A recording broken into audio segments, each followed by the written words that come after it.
Hi friends, video నచ్చితే చిన్న like మాత్రం మర్చిపోకండి. ఆయన తన భర్త పేరు రామ్ కదా, ఇతనని భర్త అని ఎందుకు చెప్తున్నారని చెప్పేసి ఈ విధంగా అడుగుతూ ఉంటారు. అతను హీరోలాగా ఉంటాడు కదా అని చెప్పేసి ఈ విధంగా అంటుండగా, ఏంటి మధు మమ్మల్ని ఫ్రూల్ చేస్తున్నా లేకుంటే ఫ్రామ్ చేస్తున్నామని చెప్పేసి ఈ విధంగా అడుగుతుండగా, మరోవైపు సూర్య కోపంగా చూస్తుండగా మధు మాత్రం చాలా కంగారు పడిపోతూ ఉంటుంది. ఇప్పటికైనా నిజం చెప్పు మధు, ఆ పెద్దిల్లే నీ ఇల్లు కదా, రామ్ గారు నీ భర్త కదా అని చెప్పేసి ఈ విధంగా అంటుండగా, అప్పుడు జలజ భర్త, లేదమ్మా మీరు చూసి చాలా అపార్థం చేసుకున్నారు.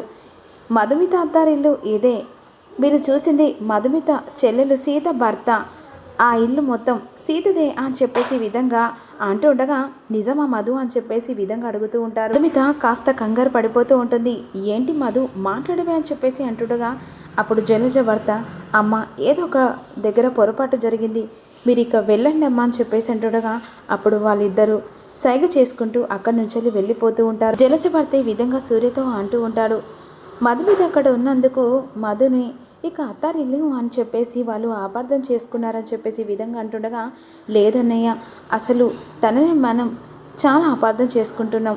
అసలు తన అత్తారిల్లు, నేను తనను భర్తనని చెప్పుకునడానికి కూడా అవమానంగా అనిపించినట్లుందని చెప్పేసి ఈ విధంగా అంటుండగా, అప్పుడు వెంటనే మధు, అదేం లేదు సూర్య, అప్పుడు ఏం జరిగిందంటే అని చెప్పేసి మధు చెప్పబోతుండగా, అప్పుడు వెంటనే సూర్య కోపంతో, నువ్వేం చెప్పకు, నాకు జరిగిందంతా అర్థమైంది అని చెప్పేసి అంటుండగా, అరే మధు నేంటో చెప్పనివరా అని చెప్పేసి ఈ విధంగా అంటాడు. ఏం చెప్తుంది అన్నయ్య, నేను జైల్లో ఉన్నప్పుడు కనీసం నన్ను పట్టించుకోకుండా ఇంట్లో కూడా ఉండకుండా ఆ ఇంటికి వెళ్ళింది, అదే తన అత్తారిల్లని, రామే తన భర్త అని చెప్పేసి అందరికీ చెప్పుకుంటూ తిరిగింది అని చెప్పేసి అంటుండగా, అప్పుడు మధు, లేదు సూర్య, అసలు ఆ రోజు జరిగింది వేరు, అసలు ఏం జరిగిందంటే అని చెప్పేసి మధు చెప్పబోతుండగా, నీ కథలు కారణాలు వేరు అని చెప్పేసి సూర్య కోపంగా అంటాడు. నేనంటే నీకు ప్రేమ చచ్చిపోయిందని ప్రతిరోజు ప్రతి కారణం వెనకాల నాకు రోజు చూపిస్తూనే ఉన్నా, నన్ను టార్చర్ చేస్తూ ఇబ్బంది పెడుతున్నా అని చెప్పేసి అంటుండగా, అలా ఏం లేదురా మధును అపార్థం చేసుకోకు, అవును నన్ను ప్రేమిస్తుందని, ఇక అలా నన్ను ఇష్టపడుతుందని తనని చాలా అపార్థం చేసుకుంటానని చెప్పేసి సూర్య అంటాడు. నేను అర్థం చేసుకున్నాను, మీరు అర్థం చేసుకోండి అని చెప్పేసి అక్కడి నుంచి సూర్య వెళ్ళిన తర్వాత మధు బాధపడుతుండగా, సూర్య గురించి మాటల గురించి అపార్థం చేసుకోకమ్మా, 10 మంది 10 రకాలు మాట్లాడుకుంటూ ఉంటారు, ఆ మాటలు విని సూర్య చాలా అప్సెట్ అవుతున్నాడని చెప్పేసి ఈ విధంగా అంటుండే, రోజు రోజుకి మీ మధ్యలో చాలా కలతలు వస్తున్నాయి, ఆ దేవుడు దయ వల్ల మీ మధ్య కలతలు పోయి చాలా హ్యాపీగా ఉంటారు, ధైర్యంగా ఉండమ్మా అని చెప్పేసి విధంగా అంటాడు. జలజ ఈ విధంగా అంటూ ఉంటుంది మధుమతితో, ఇప్పుడు బాధపడి ప్రయోజనం ఏముంది, అసలు తిరిగి వచ్చుడే తప్పు పని చేశావు, ఎందుకంటే సూర్య నిన్ను ఎప్పుడు అర్థం చేసుకోడని నాకు బాగా తెలుసు, తన మీద నీకు ప్రేమ చచ్చిపోయింది అన్నాడు, కానీ నిజం చెప్పాలంటే నీ మీద తనకు ప్రేమ చచ్చిపోయి అనుమానం పుట్టింది, అనుమానం భర్తతో ఉండడం కంటే చావడం మేలు, లేకుంటే ఎక్కడికైనా వెళ్ళడం మేలు, ఇక ఆలోచించు మధు, నువ్వు గౌరవం ఉన్న చోటే ఉండడమే బెటర్ అని చెప్పేసి జలజ అంటుంది. ఈలోపు సుమతి ఫోటో హాల్లో పెట్టిన తర్వాత వెంటనే సీతి విధంగా అంటూ ఉంటుంది. ఫోటో దగ్గరికి వచ్చి, మీరు మళ్ళీ తిరిగి హాల్లోకి రావడం చాలా సంతోషంగా ఉంది, అంతేకాకుండా హాల్లో మీ ఫోటో పెట్టడం ఇంకా చాలా హ్యాపీగా ఉంది, ప్రతి ఒక్క కష్టం వెనకాల మీ కష్టార్జితం ఉంది, ఇక ఇదంతా విలువ అన్నీ మీకే గౌరవం తగ్గలత్తమ్మని చెప్పేసి అంటుండగా, సుమతి వెనుక నుంచి చూస్తూ ఉంటుంది. అలాంటిది ఇక్కడ మీరు లేకపోవడం చాలా బాధాకరణం, కానీ ఇప్పుడు మీరు తిరిగి వచ్చారు, ఇప్పుడు ఇల్లు సంపూర్ణంగా ఉంది అని చెప్పేసి సీత అంటూ ఉండగా, అదే సమయానికి సుమతి వస్తూ ఉంటుంది సీత దగ్గరికి. వెనక్కి తిరిగి చూసేసరికి సుమతి ఉంటుంది. ఏంటి సీత ఎవరితో మాట్లాడుతున్నా అని చెప్పేసి సుమతి అంటుండగా, మా అత్తయ్యతో, పోయిన పెన్నిది మళ్ళీ తిరిగి దొరికినట్టుగా అనిపిస్తుంది టీచర్ అని చెప్పేసి సీత అంటుంది. సంతోషం నీ మొహానికి తెలుస్తుంది, సారీ నీ మొహంలో తెలుస్తుంది, మొత్తానికైతే మీ అత్తమ్మ ఫోటో హాల్లో పెట్టించావు అని చెప్పేసి సుమతి అంటుంది. నాకు చాలా ఆనందంగా ఉంది అని చెప్పేసి సుమతి అంటుండగా, మా అత్తమ్మ ఫోటో హాల్లో పెట్టిస్తే మీరు ఎందుకు సంతోషపడుతున్నా టీచర్ అని చెప్పేసి సీత అడుగుతుంది. అంటే నువ్వు సంతోషంగా ఉన్నావు కదా సీత, నీ సంతోషమే నా సంతోషం అని చెప్పేసి సుమతి అంటుండగా, అదేంటి టీచర్ మీ సంతోషం గురించి ఎప్పుడు ఆలోచించరా అని చెప్పేసి సీత అడుగుతుంది. మన గురించి వేరే వాళ్ళు ఆలోచించినప్పుడు అది పెద్ద సంతోషం సీత, మీ గురించి ఎవరు ఆలోచిస్తున్నారు టీచర్, నువ్వే అని చెప్పేసి సీతని అంటుంది. ఇంట్లో ప్రతి క్షణం నాకు గుర్తింపు తెస్తున్నావు, ఈగను కూడా వాళ్ళనివ్వట్లేదు, ప్రతి క్షణం నన్ను కంటికి రెప్పలా కాపాడుకుంటున్నావు అని చెప్పేసి సుమతి అంటుండగా, అది నా బాధ్యత టీచర్ అని చెప్పేసి సీత అంటుంది. కాదు సీత, అది మన బంధం, అది రక్త సంబంధం అని చెప్పేసి సుమతి మనసులో అనుకుంటూ ఉంటుంది. అవును సీత, అందరి ముంగట అలా కోపంగా మాట్లాడవు కదా, మరి రామ్ నీ మీద కోపంగా ఉంటాడేమో అని చెప్పేసి సుమతి అడుగుతుంది. ఏమనడా అని చెప్పేసి అంటుండగా, అంటాడు టీచర్ అనే ముందు ఒకటి ఆలోచిస్తాడు. ఏం ఆలోచిస్తాడు? ఇక నా మాటలకు వాళ్ళ పిన్ని చాలా బాధపడ్డదని ఆలోచిస్తూ ఉంటాడు. బాగా ఆలోచించి వాళ్ళ పిన్నిని కూల్ చేయడానికి ఆవిడ గదిలోకి వెళ్తాడు. రామ్ పైకి వెళ్తూ ఉంటాడు. పైకి వెళ్తుండ ఇక మామ ఈలోపు మహాలక్ష్మి అత్తయ్య ఎంతో బాధతో ఫీల్ అవుతున్నట్టు కుర్చీలో కూర్చొని బిగనంగా ఆలోచిస్తూ ఆయన వాళ్ళ పిన్ని దగ్గరికి వెళ్తాడు అని చెప్పేసి సీత అంటుండగా, నిజంగానే రామ్ వాళ్ళ పిన్ని దగ్గరికి వెళ్తాడు.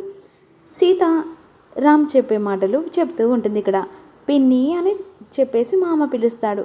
కాకపోతే ఆవిడ సీత మాటలకు ఫీల్ అవుతున్న ఓ పిన్ని సీత తరపున సారీ అని చెప్పేసి అంటాడు. సరే ఆవిడ గారు బిగ తీసుకొని ఉంటారు, ఈయన మాత్రం బిగ్గరగా చూస్తూ ఉంటాడు. వెరీ సారీ పిన్ని, మళ్ళీ ఇంకొకసారి ఇలా జరగదు పిన్ని అని చెప్పేసి వాళ్ళ పిన్నిని బ్రతిమిలాడుతూ ఉంటారు. సీత చెప్పినట్టే రామ్ వాళ్ళ పిన్నిని బ్రతిమిలాడుతూ ఉంటారు.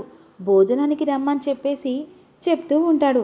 ఇక్కడ రామ్ మాత్రం మీరు ఇలా కూర్చోవడం, ఒంటరిగా కూర్చోవడం నాకు బాధాకరంగా అనిపిస్తుంది పిన్ని అని చెప్పేసి బ్రతిమిలాడుతూ ఉంటాడు. నాతో కిందికి వచ్చి మీరు భోజనం చేయండి పిన్ని, మీరు తినకపోతే నేను తినను పిన్ని అని చెప్పేసి రామ్ అంటాడు.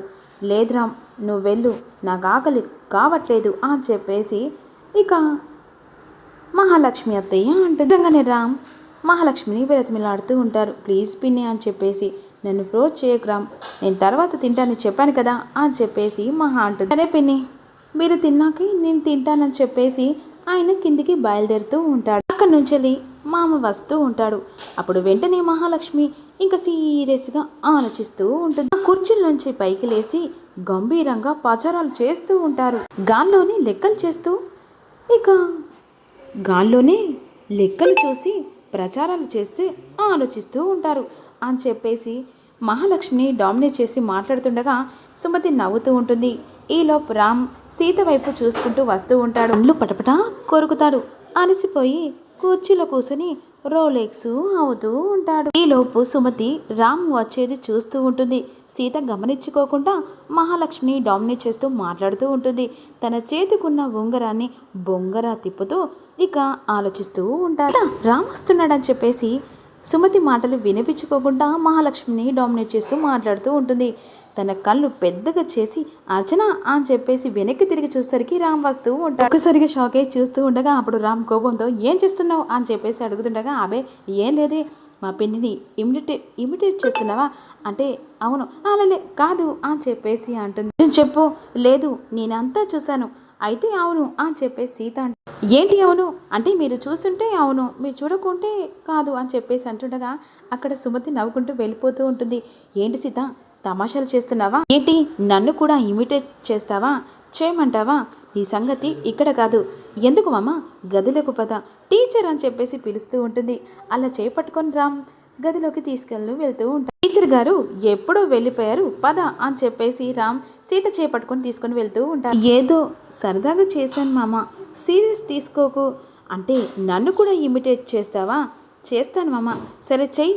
ఏం చేయాలి? అదే ఇమిటేట్ చేస్తావో చెయ్యి. అదే ఎలా చేయాలి మామ? నాకు చేసావు కదా అలా చెయ్యి. అది మీ పిన్నిని నిన్ను ఎలా ఇమిటేట్ చేయాలి మామ అని చెప్పేసి సీత అంటుంది. ఇరిటేట్ కాదు, ఇమిటేట్. నేను ఆఫీస్ నుంచి వచ్చాక ఎలా చేస్తానో అలా చెయ్యి అని చెప్పేసి అడుగుతాడు రామ్. తర్వాత ఫీల్ అవ్వ కదా. సరే ఫీల్ అవ్వ. సరే మామ, ఇప్పుడు నేను రామ్ని, నువ్వు సీతవి. సరే ఓకే. ఇప్పుడు ఆఫీస్ బ్యాగ్ అందుకో సీత. రామ్ సీతలాగా మారిపోతాడు. సీత రామ్ లాగా మారిపోయి ఇక నేను ఆఫీస్ నుంచి వచ్చి లోపలికి వస్తాను, నువ్వు బెడ్ మీద కూర్చొని నేను ఎలా చేస్తున్నానో అలాగే చేయాలి. రామ్ సీతలాగా సిగ్గుపడుతూ ఓకే అని చెప్పేసి మెలకలు తిరుగుతూ ఉంటాడు. సీత అని చెప్పేసి సీతలాగా మారిపోయిన రామ్ లాగా మాట్లాడుతూ వస్తూ ఉంటుంది. సీత నా టవల్ ఇవ్వు, నేను ఫ్రెష్ అవ్వాలి. అది ఫ్రెష్ కాదు మా అమ్మ, ఫ్రెష్ అని చెప్పేసి రామ్ సీతలాగా మాట్లాడతాడు. ఏదైనా నిన్ను సరిదిద్దాలి, నువ్వు సరిదిద్దుకోవాలి, అండర్స్టాండ్ అని చెప్పేసి రామ్ లాగా మాట్లాడుతూ ఉంటుంది. ఇప్పుడు రామ్ లాగా మాట్లాడిన సీత అర్థమైంది మామ, సరే త్వరగా వెళ్ళి టవల్ తీసుకురా. ఒక్క నిమిషం మామ. వెంటనే రామ్ వెళ్ళి టవల్ తీసుకొస్తారు. నేను ఫ్రెష్ అయిపోయి వస్తాను, వేడివేడిగా టీ తీసుకురా. ఏంటి మామ నువ్వు టీ తావు కదా, ఎదురు సమాధానం చెప్పకు. సరే మామ. చిటికలో నా కళ్ళ ముంగట కాఫీ ఉండాలి. సరే మామ, ఇదిగో మామ అని చెప్పేసి అంటుండగా అలా వెంటనే సీత చెంప కాదు రామ్ చెప్ప గిల్లుతూ ఉంటారు సీత. సీత టీ బాగుంది, సరే కానీ కూర్చో అంటున్నానా? లేదు మామ.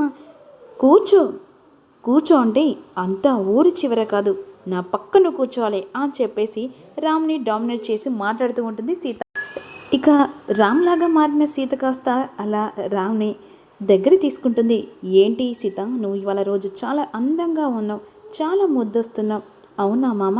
సరే ముద్దొస్తే మరి ముద్దు పెట్టుకోవాలి కదా సీత అని చెప్పేసి సీత ముద్దు పెడుతూ ఉంటుంది రామ్.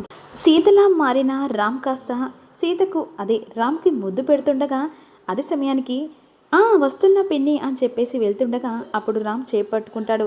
వదులు సీత, పిన్ని పిలుస్తుంది. ఏంటి సీత, నేను అలా పారిపోయానా? అవును కదా మామ, ఎన్నిసార్లు ముద్దు పెట్టడానికి వచ్చి అలా పారిపోయాది కదా, అది పారిపోవడం కాదు సీత, మా పిన్ని మీదున్న గౌరవం. అదే మామ, నేను నీలాగా యాక్టింగ్ చేశానా? చాలా బాగా చేసావు. మరి నేనేలా చేశాను సీత? సూపర్ మామ. మరి నాకు ప్రైజ్ ఇవ్వాలి కదా. అంటే ఏం ప్రైజ్ మామ? ముద్దు ప్రైజ్ అని చెప్పేసి అంటుండగా అప్పుడు వెంటనే దగ్గరకు వచ్చిన సీత తోసి అక్కడి నుంచి వెళ్ళి పారిపోతూ ఉంటుంది. సిగ్గుపడి నైట్ అవుతుంది కదా, ప్రీతి హాల్లోకి వాటర్కి వస్తుంది. ఈలోపు హాల్లో వాటర్ తాగుతుండగా సుమతి పిలిచినట్టుగా ప్రీతి అని చెప్పేసి పిలుస్తుండగా అటు ఇటు చూస్తూ కంగారు పడిపోతూ ఉంటుంది. సుమతిలాగా పిలిచేది ఎవరు కాదు సీత, కాకపోతే ప్రీతిని అలా కంగారు పెట్టాలని ఇక సీత అలా చేస్తూ ఉంటారు అని చెప్పేసి ప్రీతి అడుగుతుండగా నేనే ప్రీతి, మీ అమ్మను సుమతిని అని చెప్పేసి అంటుండగా అప్పుడు వెంటనే ప్రీతి షాకే చూస్తూ ఉంటుంది. భయపడకు, నేను నీ అమ్మనే కదా, నేను ఏమి చేయను, రా ప్రీతి అని చెప్పేసి సీత సుమతి వాయిస్ లాగా మాట్లాడుతూ ఉండగా ప్రీతి కంగారు పడిపోతూ చాలా మంచిదానివి, ఎంతో చదువుకున్న దానివి, తెలివైన దానివి, కానీ ఆ మహాలక్ష్మి మాటలు విని చెడిపోతున్నా. నువ్వే కాదు ఈ ఇంట్లో వాళ్ళందరూ మహాలక్ష్మి మాటలు విని తప్పులు చేస్తున్నారని చెప్పేసి అంటుండగా ఇక ప్రీతికి కాస్త చెమటలు పడుతూ ఉంటాయి. అందరి గురించి తెలుసు, ఎందుకంటే నిన్ను మీ అన్నయ్యను తన కంట్రోల్లో పెట్టుకొని ఆడిస్తూ ఉంది. భవిష్యత్తు బాగుండాలంటే మీరు మహాలక్ష్మి మాటలు వినకూడదు. నేను మీ అమ్మగా అన్ని విధాలుగా అండగా ఉంటాను. ఇక నుంచి మీరు నా మాట వినాలి. ఆ మాట విని అక్కడి నుంచి పరుగులు తీసుకుంటూ ప్రీతి వెళ్తూ ఉంటుంది.